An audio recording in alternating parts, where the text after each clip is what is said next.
Hi everyone, I'm Nahal Nourzi. I'm going to present our work on behalf of my co-authors, which is a systematic literature review of embodied augmented reality agents in head-mounted display environments.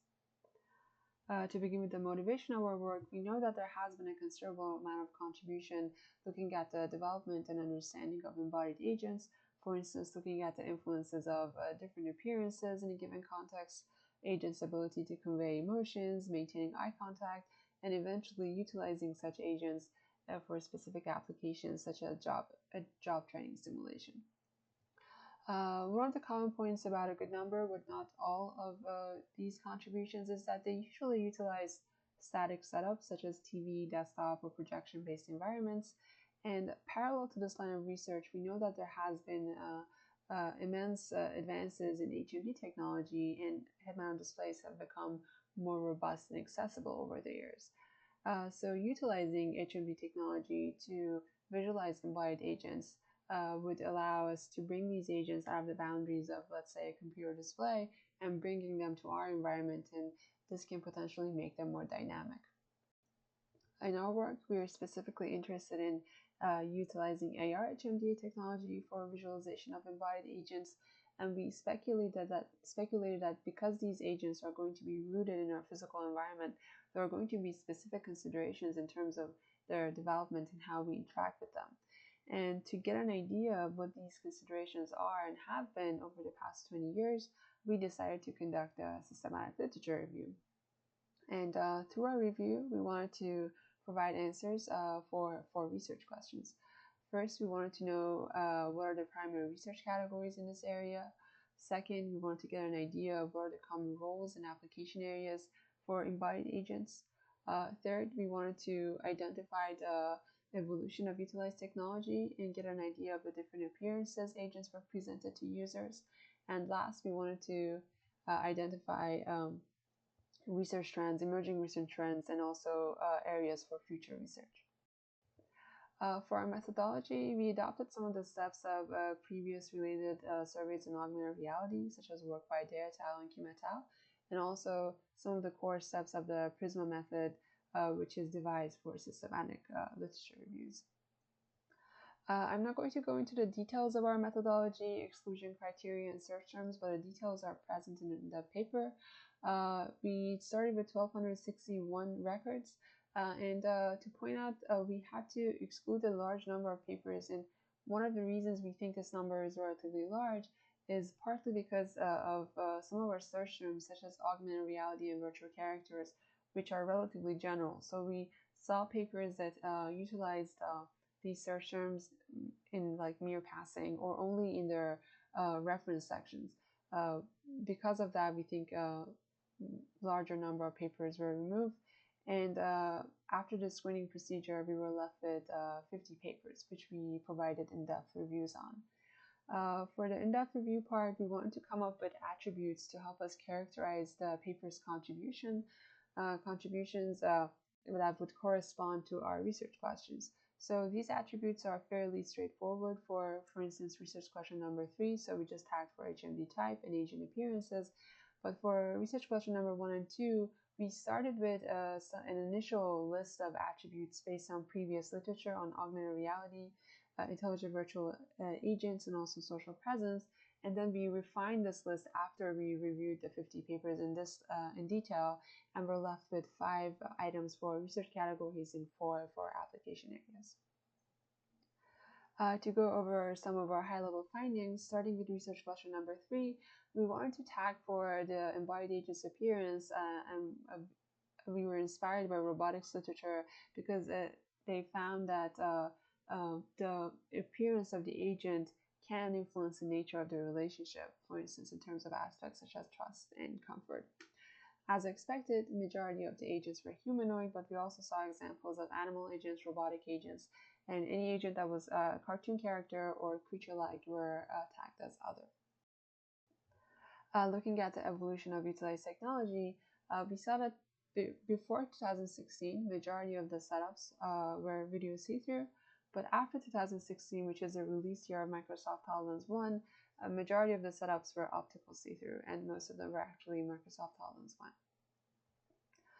Going back to research question number 1, And starting with the first category, the visual representation category mainly covers work that looks at the influences of agents' embodiment compared to non-embodied interaction, looking at different agent types and the influence of agent size and also its visual realism. One of the reasons this category is important is that, for example, for embodiment, researchers have found that embodied interactions can influence the level of presence users experience for the better, and also influence how users perceive agents in terms of helpfulness and reliability.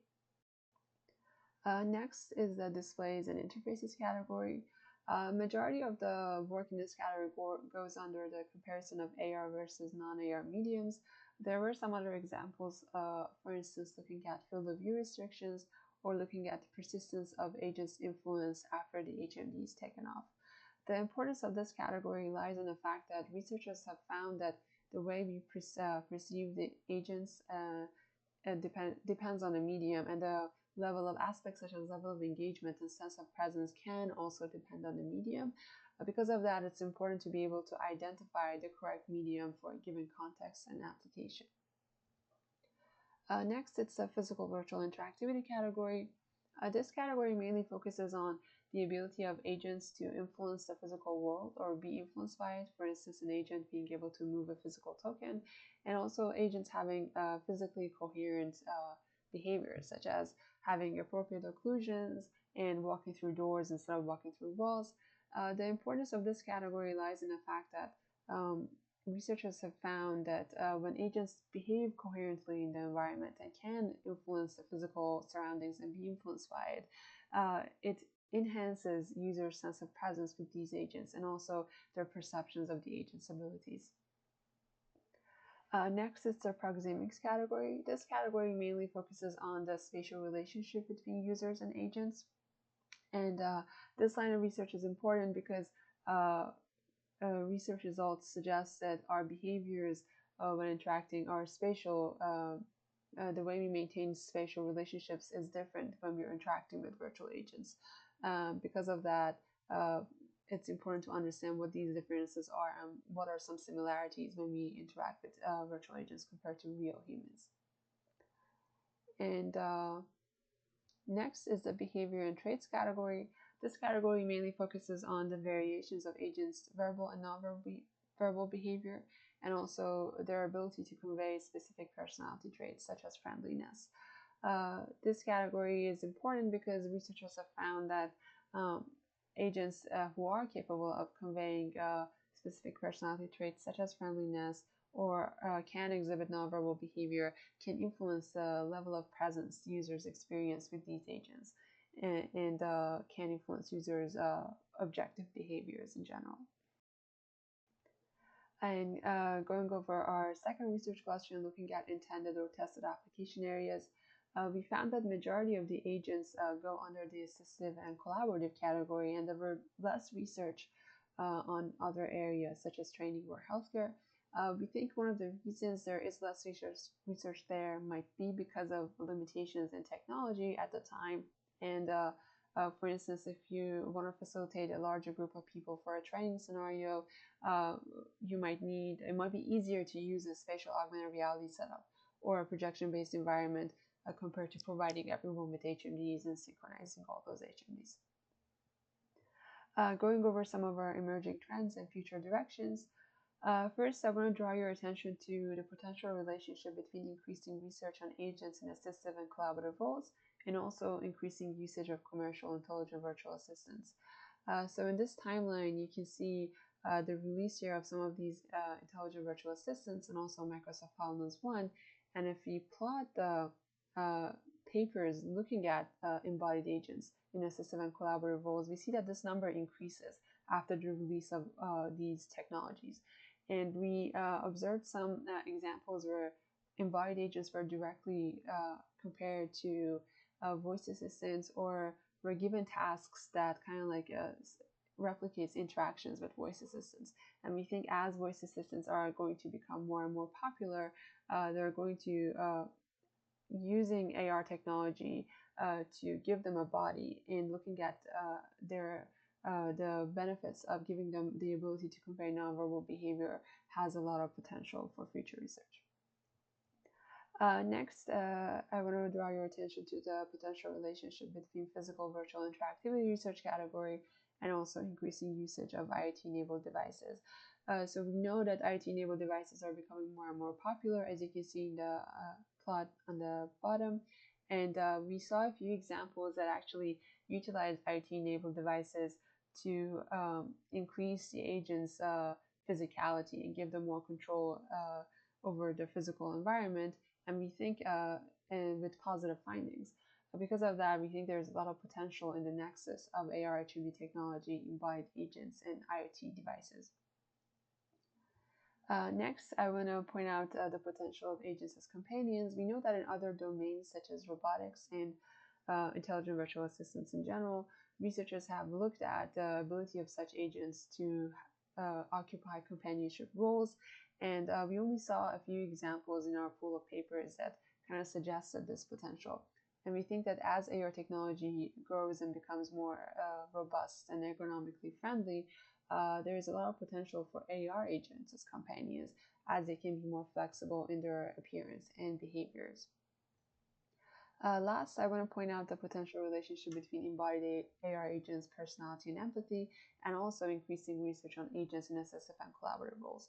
So outside of the context of AR, there has been a lot of research looking at, for instance, embodied agents' personality, but less has been observed in embodied AR agents.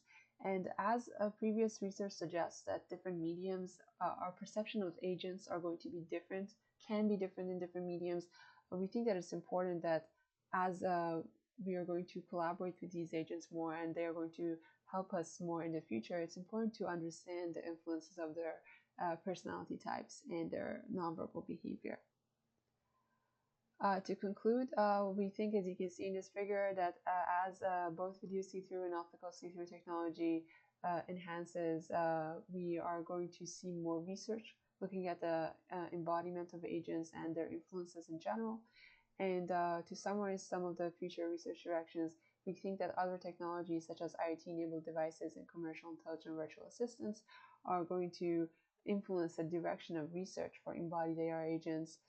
We think that as these agents can be more dynamic and responsive to us in our environment, there's a lot of potential for them in companionship roles, assistive and collaborative roles.